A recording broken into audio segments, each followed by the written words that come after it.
महाविकास आघाडीचा विरोधी पक्षनेतेपदावर दावा आहे। महाविकास आघाडीच्या शिष्टमंडळानं फडणवीसांची भेट घेतली आहे।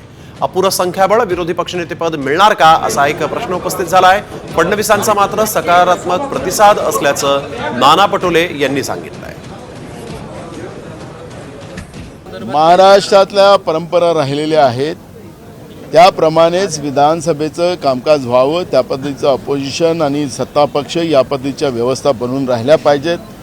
म्हणून विधानसभा अध्यक्षपद हे बिनविरोध व्हावं ही आपली परंपरा राहिलेली आहे। दिल्ली याच्यामध्ये 3 आमदार होते भाजपचे, तरी त्या ठिकाणी आपनी विरोधी पक्ष नेता बीजेपीचा तयार केलेला होता आणि विधानसभेचं उपाध्यक्षाचं पद हे विरोधी पक्षाकडे असतं।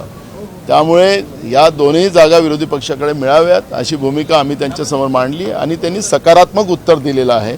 विरोधी पक्ष नेता निवडण्यासाठी संपूर्ण अधिकार किंवा त्याला रेकग्निशन द्यायचे संपूर्ण अधिकार हे विधानसभेच्या अध्यक्षांचे असतात।